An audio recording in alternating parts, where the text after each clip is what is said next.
Dear all, in Varshanupekha Sarvodaya Tika, after Mangalacharan Acharya have given in Gatha number 2 the names of 12 Anuprekshas and up to the Ashuchi Anupreksha. We have discussed up to Ashuchi Anupreksha yesterday, and we see in the Ashuchi Anupreksha, that is the seventh one, Ashuchi means Shuchi means pureness.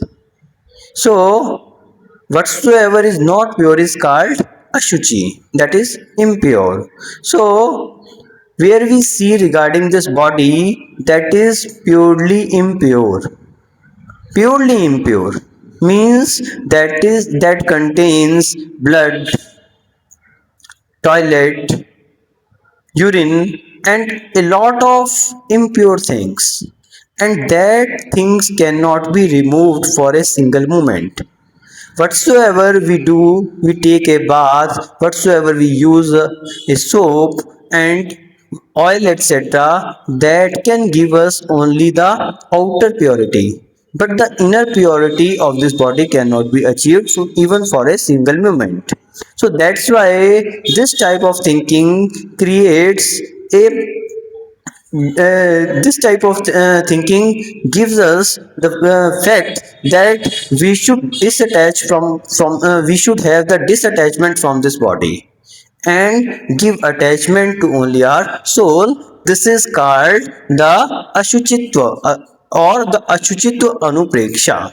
So today we are going to take the next one, that is astrav anupreksha. बंधुओं, वार्षानुपेखा ग्रंथ की सर्वोदया टीका, जिस पर आचार्य श्री विराग सावे जी महाराज ने 1100 पृष्ठ की सर्वोदया टीका लिखी है, संस्कृत टीका, उसके विषय में हमारी चर्चा चल रही है। और इसमें आचार्य श्री ने मंगलाचरण के उपरांत गाथा नंबर 2 में 12 अनुप्रेक्षाओं के नाम का विषय में उल्लेख दिया था, जिसपे आचार्य विराग सावे जी महाराज ने संक्षेप में उनका वर्णन किया है, और उसी वर्णन को हम पढ़ रहे थे, जिसमें कल तक हमने क्या देखा था, 7वीं अनुप्रेक्षा, अशुचि अनुप्रेक्षा के विषय में कल हमारी चर्चा चल रही थी, जिसमें आचार्य श्री ने बताया कि यह शरीर सबसे अधिक अशुचि कोई चीज है। अशुचि का अर्थ है शुचिता का अभाव, शुचिता का अभाव, स्वच्छता का अभाव। तो सबसे अगर कोई अशुचि चीज है तो वह है शरीर ही है। इस शरीर से अशुचि कोई भी वस्तु इस संसार में नहीं है। मल, मूत्र, लार और खून, पीप, हड्डी, इस 7 धातुओं से बना हुआ शरीर है, जिसमें निरंतर अशुचिता ही बनी रहती है। एक समय के लिए भी यह शरीर अशुचिता से रहित नहीं होता। जो भी हम स्नान आदि करते हैं, शरीर को स्वच्छ करते हैं, उबटन लगाते हैं, पाउडर, क्रीम आदि का जो भी प्रयोग करते हैं, वो मात्र इस शरीर की बाह्य शुचिता प्रदान करता है, और वह भी कैसी, शॉर्ट टाइम, वो भी अल्पकालीन शुचिता को प्रदान करता है। लेकिन ना तो ये शरीर आज तक पवित्र हुआ है और ना ही कभी हो सकता है। जैसे कोयला, उसको कितना भी आप धो लो, कितना भी साबुन से मांज लो, क्या उसका कालापन जा सकता है? नहीं जा सकता। उसी प्रकार से ये शरीर ऊपर से भले आप उसको कितना भी धो लो, साफ कर लो, लेकिन जो इसके अंदर मल भरा हुआ है, वो वो कभी भी समाप्त नहीं हो सकता। और जो बाहरी अशुचिता भी है, वो भी मात्र अल्पकालीन ही मिलती है। बाहरी जो भी आपका उबटन आदि लगाने से, साबुन आदि का प्रयोग करने से जो शुचिता मिलती है, वो भी अल्पकालीन रहती है। थोड़े समय के बाद आप फिर देखिए शरीर की वही स्थिति आ जाती है। तो इसलिए इस शरीर की विषय में ये भावना भाना, ये चिंतन करना क्या करता है, शरीर के प्रति वैराग्य की उत्पत्ति करता है। और शरीर के प्रति वैराग्य उत्पन्न होने से हम इस शरीर से क्या होते हैं, विरक्त होने लगते हैं, और यही विरक्तता हमारे वैराग्य को बढ़ाती हुई हमें संसार सागर से उतारने में कारण बन जाती है। आचार्य ने कल ये भी बताया था कि यदि इस शरीर को आप वास्तव में स्वच्छ करना चाहते हैं, तो आप ब्रह्मचर्य व्रत को धारण करो। ब्रह्मचर्य व्रत, क्योंकि ब्रह्मचारी सदा शुचि, वो हमेशा पवित्र रहता है। ब्रह्मचारी कोई भी होता है तो वो हमेशा पवित्र ही रहता है। और दूसरी बात आचार्य ने कही थी कि कषायों का त्याग करो। जो वास्तविक मल है वो ये कषाय हैं। ये कषाय जो हमारे अंदर भरी हुई हैं, क्रोध, मान, माया, लोभ, इनका हमें त्याग करना चाहिए। तो ही हम शरीर से क्या करते हैं, इसके आत्मा को हम इन कषायों से अलग करके इस आत्मा को पवित्र बना सकते हैं। शरीर तो हमारा अनादिकाल से अशुचि था, है और रहेगा, लेकिन इस शरीर से यदि कोई प्रयोजन है तो उस आत्मा को अशुचि बनाने का है। इसलिए आत्मा की जो बुराइयां हैं, क्रोध, मान, माया, लोभ, तो इन सबको हम त्याग करते हैं तो निश्चित रूप से हमारी आत्मा उज्जवल और स्वच्छ बन सकती है। आज उसी संदर्भ में आचार्य श्री अगली 8वीं आश्रव भावना के विषय में चर्चा कर रहे हैं। आश्रव भावना, यहाँ आचार्य श्री आश्रव भावना के विषय में बता रहे हैं, आश्रवानुपेक्षा नामनी अष्टमी अनुप्रेक्षा। आश्रवानुपेक्षा नाम की क्या है, 8वीं अनुप्रेक्षा है। 7 का हम चर्चा कर चुके हैं और 8वीं अनुप्रेक्षा की आज चर्चा है। तो आश्रव, आश्रव, कर्माश्रव। आश्रव से क्या तात्पर्य है, कर्मों का आना। आश्रव यानी आना, किसका आना, कर्मों का आना। तस्य स्वरूपम सदोषता, तस्य अनुचिंतनमेव आश्रवानुप्रेक्षा। तो जो कर्मों का आना है वो क्या है, सदोषता, वो कैसा है, दोषपूर्ण है।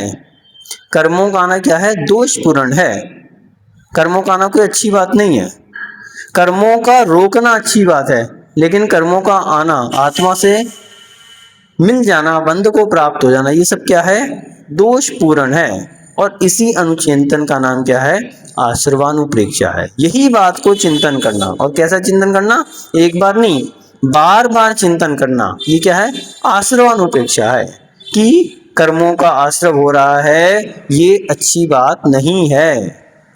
कैसे हम इन कर्मों के आश्रव को रोकें, इस विषय में जो चिंतन किया जाता है, ये क्या है, ये आश्रवानुप्रेक्षा है। ये आश्रव अनुप्रेक्षा जो है ये मोक्ष मार्ग में अग्रसर करने में कारण है। क्योंकि जो संसार है वो किस कारण से है, इन्हीं कर्मों के कारण से। बार बार हमारे आत्मा से कर्मों का आना और उसका बंध को प्राप्त हो जाना, फिर उसका अपने फल को प्रदान करना, उदय में आना, और फिर उसके बाद निर्जीन हो जाना और नए कर्मों का और आश्रव हो जाना। ये जो चक्र चल रहा है संसार का, यही वास्तविकता में, इसी कारण हम क्या कर रहे हैं, संसार में घूम रहे हैं। और यदि ये चक्र रुक जाए, ये कर्मों का आना यदि रुक जाए, तो निश्चित रूप से पुराने कर्म निर्जीर्ण होने पर एक दिन निर्जरा करते हुए हम मोक्ष को भी प्राप्त कर सकते हैं। तो यहाँ पर आचार्य जी कह रहे हैं, तस्य अनुचिंतन में आश्रवानुपेक्षा, यही चिंतन बार बार करना क्या है, आश्रवानुपेक्षा है। तत्र आश्रव दोषोपादका, क्या कहा आचार्य ने कि आश्रव दोषोत्पादका। तो आश्रव क्या है, दोष को उत्पन्न करने वाला है। आत्मा विभाव परिणाम, आत्मा के वैभाविक परिणाम है, स्वाभाविक परिणाम नहीं है, वैभाविक परिणतियां हैं। क्योंकि शुद्ध आत्मा जब कर्मों से सहित हो जाती है तो कैसी हो जाती है, विभाव को प्राप्त हो जाती है। और जो सिद्ध अवस्था है वहां कर्मों से रहित अवस्था है, तो वो अपनी सिद्ध अवस्था को प्राप्त कर लेते हैं, वो स्वभाव में आ जाते हैं। तो जब हम आलाप पत्ति का चिंतन करते हैं तो आलाप पत्ति में भी जहां पर्यायों की बात कही, और कौन सी पर्याय, व्यंजन पर्याय। तो व्यंजन पर्यायों में बताया कि जो जीव द्रव्य है, जीव द्रव्य, इसकी विभाव पर्याय क्या है, तो व्यंजन विभाव पर्याय नर नारकादि पर्याय अथवा 84 लक्ष योन्यः, ऐसा वहां पे सूत्र आया कि ये जो जीव द्रव्य है, आत्मा है, ये इसकी जो नर नारक आदि, नर यानी मनुष्य पर्याय, नारक यानी नरक पर्याय, और आदि से आपको स्वर्ग यानी देव पर्याय और त्रियंच पर्याय को भी ले लेना चाहिए। तो ये जो 4 योनियां हैं अथवा 4 गतियां हैं अथवा 84 लाख जो योनियां हैं, ये क्या है? विभाव पर्याय हैं। विभाव पर्याय हैं ये, क्योंकि आत्मा इसमें कैसे रूप में है? विभाव दशा में, कर्मों से लिप्त है, कर्मों का आश्रव जारी है, इस कारण ये कैसी है? विभाव परिणति है। और दूसरी बात क्या कही? स्वभाव व्यंजन पर्याय कौन सी हैं? सिद्ध पर्याय। तो सिद्धत्व अवस्था जो कि कर्म से रहित अवस्था है, जहां पर एक भी कर्म बाकी नहीं बचा। ज्ञानावर्णी, दर्शनावर्णी, मोहनी, अंतराय और नाम, आयु, गोत्र, वेदनीय, 8 कर्मों का जिन्होंने क्षय कर दिया। और कैसा कर दिया? निर्मूल, जिनको बीज सहित जला दिया, समाप्त कर दिया, वो क्या है? सिद्ध अवस्था है। तो सिद्ध अवस्था में कैसी अवस्था है आत्मा की? स्वभाव दशा है। एक बार ये जीव द्रव्य स्वभाव दशा को प्राप्त कर ले तो दोबारा विभाव को प्राप्त नहीं होता। अनादिकाल से कैसी दशा में घूम रहा है? ये विभाव दशा में घूम रहा है। कहीं नरक में जा रहा है, कहीं स्वर्ग में जा रहा है, कहीं मनुष्य गति, कहीं त्रिंच गति, कहीं एक इंद्रिय, कहीं 2 इंद्रिय, कहीं वनस्पति कायिक, कहीं पृथ्वी कायिक, कहीं जल कायिक, कहीं अग्नि कायिक, वायु कायिक, अनेक योनियों में घूमता जा रहा है अनादिकाल से। कभी निगोद में जा रहा है, कभी निगोद से बाहर निकला तो त्रिंचों में आ गया, विकलत्रय में जन्म लिया, पंचेंद्रिय में आया तो असंगी हुआ, संगी हुआ, लेकिन आज तक अपनी स्वभाव दशा को प्राप्त नहीं कर सका। यदि एक बार स्वभाव दशा को प्राप्त कर ले तो दोबारा फिर कभी विभाव दशा को प्राप्त नहीं होता। तो ये जो जितनी भी पर्याय हैं ये क्या है? आत्मा विभाव परिणामा। ये आत्मा का विभाव परिणाम है। किस कारण से? आश्रव के कारण, क्योंकि कर्मों का आश्रव निरंतर जारी है, निर्जरा भी हो रही है। लेकिन कैसी निर्जरा हो रही है?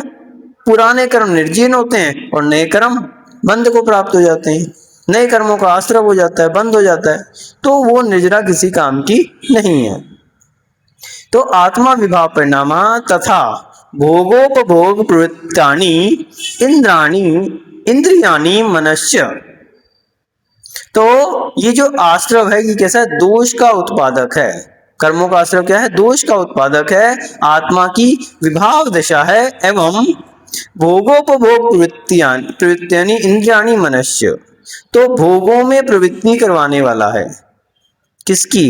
इंद्रियों की और मन की, दोनों की क्या है? भोग और उपभोग में प्रवृत्ति, ये आत्मा की वैभाविक परिणाम। और भोगोपभोग में प्रवृत्ति, इंद्रियां और मन, तो ये सब क्या है? ये आश्रव है। ये आश्रव दोष का उत्पादक है, ये सारे दोषों को उत्पन्न करता है। प्रकरणांतरेण मिथ्यात्वम अविरति प्रमाद कषाय योग।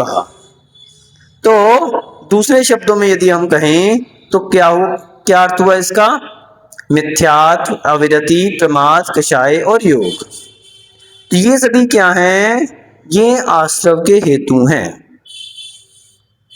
ये सभी क्या हैं? आश्रव के हेतु हैं। तत्वार्थ सूत्र में अध्याय 8 सूत्र नंबर 1 में एक सूत्र आया। क्या सूत्र आया? मिथ्या, विरति, प्रमाद, कषाय, योगा बंध हेतुआ। वहां पर इन पांचों को क्या बतलाया? बंध के हेतु बतलाया। कौन कौन से? मिथ्यात्व, अविरति, प्रमाद, कषाय और योग। और निश्चित रूप से बंध किसका होगा? जिसका आश्रव होगा। आश्रव पूर्वक ही बंध होता है। तो इत्येतेषां पंचानां कर्माश्रव हेतुता कथ्यते।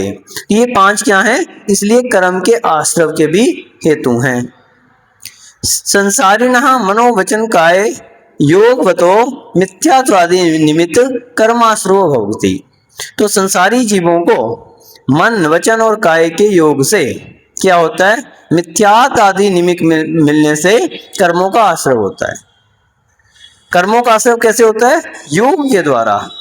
योग के द्वारा कर्मों का आश्रव होता है। योग यानी मन, वचन, काय की प्रवृत्ति को योग कहते हैं। या यूं कहें कि मन, वचन, काय के संयोग से जो आत्म प्रदेशों में क्या होता है?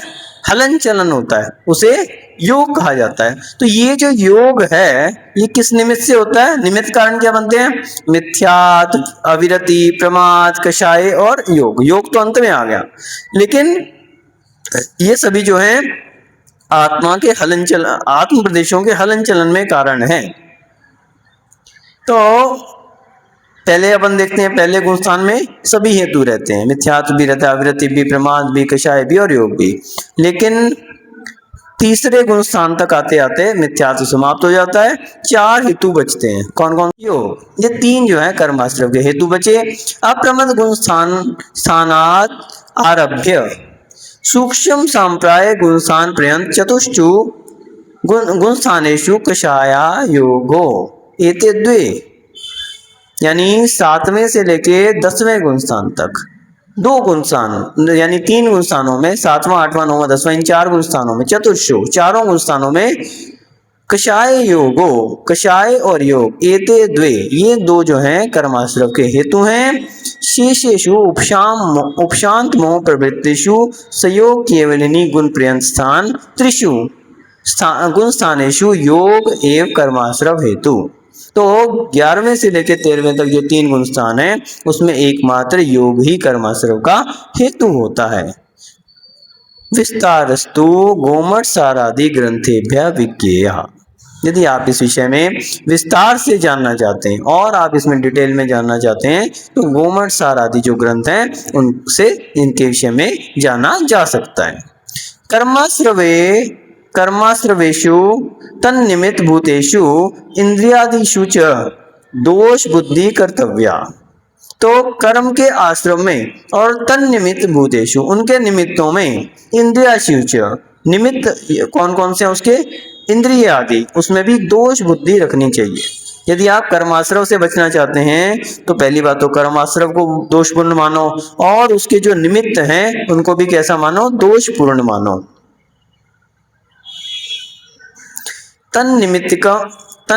तन्निमित्त एव आत्मनि सदोषता कर्म मलिनता समुदेति। तो उसके जो निमित्तिक हैं वे भी आत्मा को दोष पूर्ण कर देते हैं। कर्म मलिन समुदेति, यानी कर्म मल के साथ कर्म मलता जो है उसको पैदा करने वाले हैं। कर्म की जो मलिनता है उसको पैदा करने वाले क्या हैं? वो निमित्त ही हैं। इसलिए उसमें भी क्या करनी चाहिए? दोष बुद्धि रखनी चाहिए, उन्हें भी दोषपूर्ण मानना चाहिए। तत्एव संसार बंधा दुख परंपरा चेती।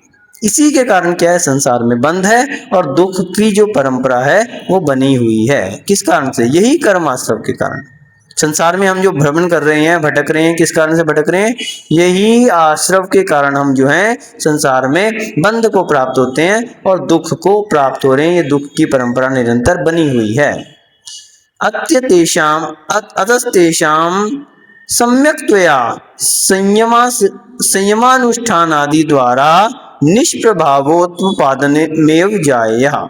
इसलिए क्या करना चाहिए? अतएव तेषाम, ये जो बंध के हेतु हैं इनका क्या करना चाहिए? सम्यक्त्व संयमानुष्ठान आदि द्वारा। सम्यक्त्व क्यों कहा? क्योंकि पहला हेतु क्या था? मिथ्यात्व था। तो मिथ्यात्व को यदि दूर करना है तो कैसे करेंगे? सम्यक दर्शन के द्वारा। और दूसरा हेतु क्या था? अविरति। तो अविरति को दूर करना क्या है? तो कैसे करेंगे? संयम के द्वारा। तो सम्यक्त्व संयमानुष्ठान आदि से फिर बाकी ले लेने चाहिए। प्रमाद है तो उसको निष्प्रमादता के द्वारा, कषाय है तो निष्कषायता के द्वारा और योग है तो अयोग वृत्ति के द्वारा। तो आदि से ये सभी ग्रहण कर लेने चाहिए। तो यहाँ पर सम्यक्त्व और संयम, ये 2 शब्दों से आगे इनके अनुष्ठान आदि द्वारा, आदि यानी बाकी 3 को भी ग्रहण कर लेना चाहिए। निष्प्रभावोत्पादनमेव जाया। तो ये जो दोष के हेतु थे, 5 हेतु जो बताए थे, इनको निष्प्रभाव करना चाहिए। किसके द्वारा? सम्यक्त के द्वारा, विरति के द्वारा यानी संयम के द्वारा और अप्रमत्त के द्वारा, फिर उसके बाद कषायों के अभाव के द्वारा और योग के अभाव के द्वारा। इनको क्या करना चाहिए? निष्प्रभाव करना चाहिए। सर्वार्थ सिद्धो तथा राजवार्तिके च प्रतिपादितम यत् कूर्मवत् संवृत्तात्मन आश्रव दोषा न संभवन्ति। सर्वार्थ सिद्धि में अध्याय 9 सूत्र नंबर 7 में, और इसी प्रकार से राज वार्तिक में भी अध्याय 9 सूत्र नंबर 7 और 7 नंबर वार्तिक में प्रतिपादितम, ये प्रतिपादित किया गया है, यद कुर्मवत संवृत्तात्म आश्रव दोषाना संभवती, कि कुर्म यानी कछुआ, कुर्म यानी कछुआ, तो कुर्मवत कछुए की तरह संवृत आत्मा आश्रव दोषाना संभवती। तो जैसे कछुआ होता है, कछुए की क्या विशेषता होती है? अपने शरीर को संकुचित कर लेता है। जब कभी भी कोई जानवर कछुए के ऊपर आक्रमण करने लगता है अथवा उसको भय का आभास होता है, तो क्या करता है, अपनी जो उसकी खाल होती है उसी के अंदर अपने को, सिर को भी और अपने दोनों हाथों और दोनों पैरों को क्या कर देता है, संकुचित कर लेता है, और संकुचित करके जो ऊपर का उसका जो खाल है उससे वो उसके आक्रमण से बच जाता है। तो इसी तरह से हमें क्या करना चाहिए कि इन आश्रव के उन आक्रमणों से बचने के लिए क्या करना चाहिए, अपनी आत्मा को संकुचित कर लेना चाहिए। कषायों से बचाने के लिए, बाहर के वातावरण से बचाने के लिए आत्मा को क्या कर लेना चाहिए, अपने अंदर रमा लेना चाहिए, निज आत्मा को आत्मा में लगा लेना चाहिए। जब हम आत्मा को आत्मा में संकुचित कर लेंगे तो बाहरी प्रभाव जो है वो आत्मा को प्रभावित नहीं कर सकेंगे, ना ही कषाय प्रभावित कर पाएंगे, ना ही योग प्रभावित कर पाएंगे, ना ही अविरति। ये सभी कब तक प्रभावित कर रहे हैं, जब तक आत्मा संकुचित नहीं है, बाहरी पर द्रव्य में संलग्न है।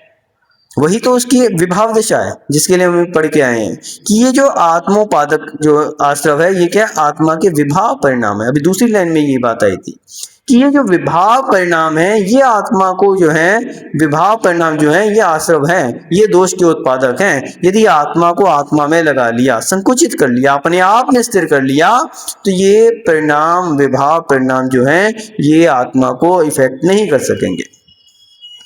यथा समुद्रे नौकायां छिद्र पिधाने सति क्रमशो जल विलप्ते सति नौकायास तदाश्रितानां च विनाशो भवत्येव छिद्रे पिहिते तु न तथा विनाशा तथैव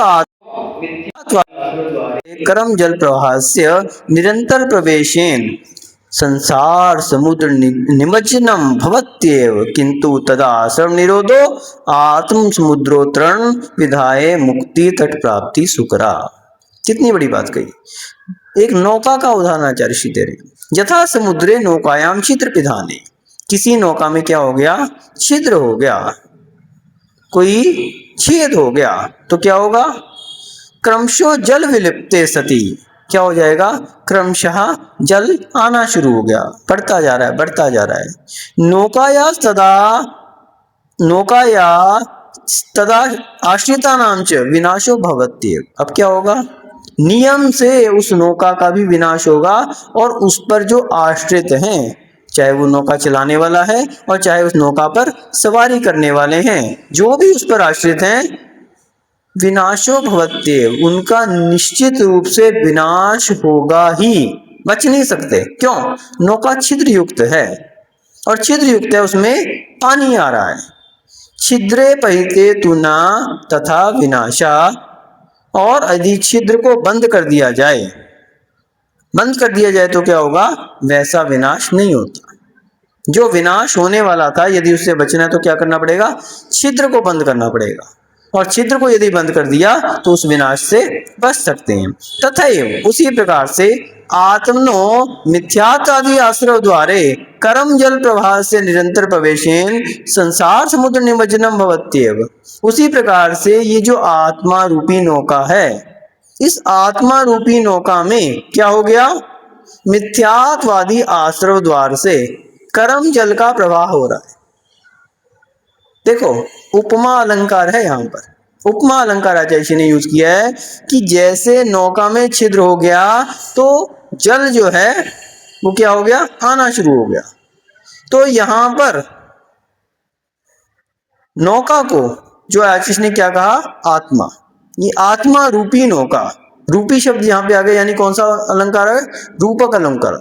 रूपक अलंकार का प्रयोग करके आचार्य ने उदाहरण दिया कि आत्मा रूपी नौका में, और छिद्र कौन सा, जैसे वहां पर छिद्र है वैसे ही यहाँ पर मिथ्यात्वादी जो 5 ये आश्रव के द्वार हैं, तो उनको छिद्र की संज्ञा दे दी। जैसे छिद्र से पानी आ रहा है ऐसे ये मिथ्यात्वादी के हैं, इनके द्वारा ये आश्रव के द्वार हैं, कर्मों का आश्रव। और जल को किसकी संज्ञा दी? कर्मों की। वहां पे जल का प्रवाह हो रहा है, यहाँ पे कर्म रूपी जल का, कर्म रूपी जल का पुनः रूपक का प्रयोग करके आचार्य ने कहा निरंतर प्रवेशन, निरंतर कर्मों का प्रभाव हो रहा है। वहां पे निरंतर जल का प्रवाह होता जा रहा है, अंदर आते जा रहे हैं, अंदर जा रहे हैं। उसी प्रकार से यहाँ पर कर्मों का निरंतर आत्मा में प्रवेश होता जा रहा है। संसार समुद्र निमज्जनम भवत्येव, वहां पे समुद्र से डूबने की बात थी और यहाँ पर संसार रूपी समुद्र में निमज्जनम भवत्येव, नियमित रूप से संसार रूपी समुद्र में नियम से वो डूबेगी आत्मा, डूबेगी ही डूबेगी, भवत्येव नियम से डूबेगी, बचा नहीं सकता। और किंतु लेकिन तद आश्रव निरोधे, उस आश्रव के निरोध करने से संसार समुद्रोत्तरण विधाये मुक्ति तट प्राप्ति सुख रहा। उस आश्रव रूपी छेद को बंद कर दें, जैसे वहां पे नौका में उस छेद को बंद कर दिया, कर्मों का आना रुक गया तो वो विनाश होने से बच गया। उसी प्रकार से कर्मों के आश्रव को रोक देने से आश्रव निरोधे, तद आश्रव निरोधे संसार समुद्रोत्तरण विधाये, संसार के रूपी समुद्र से उतरना, यानी उससे उतरकर विधाये प्राप्त करके मुक्ति तट प्राप्ति सुकरा, मुक्ति रूपी तट को प्राप्त करना सुकरा यानी कि आसान हो जाता है, सुकरा आसान हो जाता है। इति संधार्य, इस बात को ध्यान में रखते हुए सर्वत्र आश्रव निरोधे सावधानतया भावय, इसलिए इस बात को अच्छी तरह से समझकर संधार्य अच्छे से अपने हृदय में धारण करके, संधार्य सर्वत्र आश्रव निरोधे, सभी प्रकार से आश्रवों का निरोध करना चाहिए, सभी प्रकार से आश्रव निरोधे सावधानतया भावयतम, इस बात को सावधानता से हमें ढाना चाहिए, सावधानता से इस बात को चिंतन करना चाहिए। अस्मिन् कार्ये आश्रवानां सदोषतया निरंतर चिंतनन मोक्ष मार्गे सहायकम भवति, तो इस कार्य में आश्रवों का सदोषताया, उसको दोष मानते हुए और उसका निरंतर आश्रव को दोष की संज्ञा देते हुए मानते हुए उसको हटाने का, उससे हटाने का जो चिंतन है वो क्या है? निरंतर चिंतन करना क्या है? मोक्ष मार्ग के सहायकम भवति, मोक्ष मार्ग में सहायक हो जाता है। मोक्ष मार्ग में हमारे लिए ये चिंतन बहुत सहायक हो जाता है। तच्चिंतन में आश्रवानुपेक्षणम, और यही चिंतन क्या है? आश्रव अनुप्रेक्षा है। आश्रव अनुप्रेक्षा और कुछ नहीं है, मात्र यही चिंतन है कि जो कर्मों का आश्रव हमारे लिए बार बार प्राप्त हो रहा है उसी कर्मों के आश्रव को हमें रोकना है, और उसके जो कारण हैं, 5 कारण जो बताए, मिथ्यात्व, विरति, प्रमाद, कषाय और योग, इन कारणों को दूर करके, कैसे? सम्यक दर्शन के द्वारा और संयत बने के द्वारा, प्रमाद को दूर करके, ये 5 कारणों को दूर करके, इन कारणों को हटाकर कर्मों के आश्रय को रोकना और उसके द्वारा अपनी इस नौका को, आत्मा रूपी नौका को संसार रूपी समुद्र में डूबने से बचाने का उपाय करके और संसार सागर के तट पर पहुंचना, मुक्ति रूपी तट को प्राप्त कर लेना, ये इस बात का जो चिंतन है यही वास्तविकता में क्या है? आश्रवानुपेक्षा है। इसका बार निश्चित दृष्टिया आश्रवादियो जीवस्य न भवन्ति, एक निश्चय के दृष्टिकोण से, जब ये तो था व्यवहारिक दृष्टिकोण, लेकिन दूसरी बात आचार्य ने कहा कि जब निश्चय से भी हम कहते हैं तो निश्चय से वास्तविकता तो यह है कि आश्रवादी जो हैं, आश्रवादियो जीवस्य न भवन्ति, आत्मा में कभी आश्रव होता ही नहीं है। निश्चय से आत्मा तो सदा शुद्ध चैतन्य है, इसमें कभी कर्मों का आश्रव हो ही नहीं सकता। जब हम आलापत्ति में भी देखते हैं तो निश्चय से कर्मोपाधि रहित, वहां पर आया कर्मोपाधि रहित शुद्ध आत्मा, शुद्ध निश्चय से कही गई, वहां पे कर्मोपाधि रहित, वहां पे शब्द आया कि कर्म रूपी उपाधि से रहित है ये आत्मा। कैसे? शुद्ध निश्चय की अपेक्षा से त्रिकाल में ये आत्मा शुद्ध ही है। लेकिन किससे? शुद्ध निश्चय नय के दृष्टिकोण से है, उसको सर्वथा नहीं मान लेना। मात्र शुद्ध निश्चय नय के दृष्टिकोण से ये आत्मा कैसी है? ये इन कर्मों से रहित ही है। क्योंकि ये कर्म क्या है? कर्म क्या चीज है? पुद्गल है। और आत्मा क्या है? जीव द्रव्य है। तो दो द्रव्य कभी एक दूसरे के अंदर प्रवेश भले कर लें, कुछ भी हो जाए, लेकिन सग सग भावम ना विजंती, अपने अपने भावों को कभी छोड़ते नहीं है। पानी में दूध कितना भी मिला लो, लेकिन दूध दूध ही रहेगा, पानी पानी ही रहेगा। नीर शीर विवेके तू हंस हंस बका बका। जब हम देखें हंसा श्वेता बका श्वेता का भेदा बक हंसयो, नीर शीर विवेके तू हंसा हंसा बका बका। एक बगुला भी सफेद होता है। एक जब पानी से दूध को अलग करने की बात आए तो बगुला नहीं कर सकता, लेकिन हंस जैसे उसमें चोट डालता है दूध के अंदर तो दूध फट जाता है, और फट के क्या होता है? पानी अलग हो जाता है, दूध अलग हो जाता है। तो दूध अलग हुआ क्यों हुआ? क्योंकि दूध अलग ही था। भले उसमें पानी मिला दिया आपने, लेकिन दूध से वो पानी कभी भी मिल नहीं सकता, वो अलग ही रहेगा।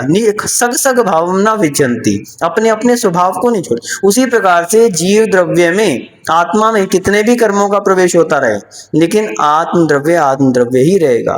तप रूपी अग्नि के द्वारा जलाकर हम कर्मों को हटाकर शुद्धात्मा की प्राप्ति कर सकते हैं। तो इसलिए निश्चय नय से आश्रवादो जीवस्य न भवन्ति तत्र तद दृष्टि भी आश्रवादी रहितस्य शुद्ध आत्म चिंतनमेव ग्राह्यम। तो इस प्रकार से उस दृष्टिकोण से भी क्या करना चाहिए अपनों को? उसी आत्म चिंतन की आश्रवादी रहित शुद्ध आत्मा का भी चिंतन ग्राह्य है, वो भी करने लायक है। आश्रवानुपेक्षा में दूसरी बात क्या कही कि शुद्ध निश्चय से मैं इस आश्रव से रहित हूँ, आदि से रहित हूँ, मैं एक शुद्ध चैतन्य आत्मा हूँ। ये आत्मा में कभी भी कर्मों का प्रवेश नहीं हो सकता, मैं तो इससे रहित ही हूँ। एतत् फलम यत् सम्यक्त विरति अप्रमादातिषु श्रेयस्व बुद्धि वर्धते आश्रव कारणेषु हे बुद्धिया कर्म संवरणोद्योगो दृढ़ी भवति। तो इसका प्रयोजन क्या है? इस अनुप्रेक्षा का प्रयोजन फल ये होता है कि सम्यक्त विरति अप्रमाद आदि को श्रेष्ठ और कल्याणकारी समझने की बुद्धि बढ़ती है, और इस कारण जो आश्रव के 5 मिथ्यात्वादी जो कारण है, इनमें हे बुद्धि रखने से कर्म के संवर्णन यानी आश्रव के निरोध में साधक का उद्यम जो है वो दृढ़ हो जाता है और मजबूत हो जाता है। तो इस आश्रवानुपेक्षा से फायदा क्या है? फायदा यही है कि इससे जो उसका कर्मों का आश्रव रुकता है और उसका संसार मार्ग सुकर हो जाता है, आसान हो जाता है। उसके लिए जो उसके कर्म के संवर्णन का, आश्रव के निरोध का जो उद्यम है वो और दृढ़ हो जाता है। इस प्रकार से यहाँ पर आचार्य जी ने आश्रवानुपेक्षा की बात कही। आश्रव अनुप्रेक्षा, तो इस प्रकार से हमें क्या करना चाहिए? इस आश्रव अनुप्रेक्षा को समझकर और इस आश्रव अनुप्रेक्षा के द्वारा निरंतर कर्मों के आश्रव को रोकते हुए और निर्जरा आदि के द्वारा कर्मों को, पुराने कर्मों को निर्जीन करके और एक दिन मुक्ति को प्राप्त करने का भी हमें उपाय करना चाहिए। ओम नमः सिद्धेभ्यो।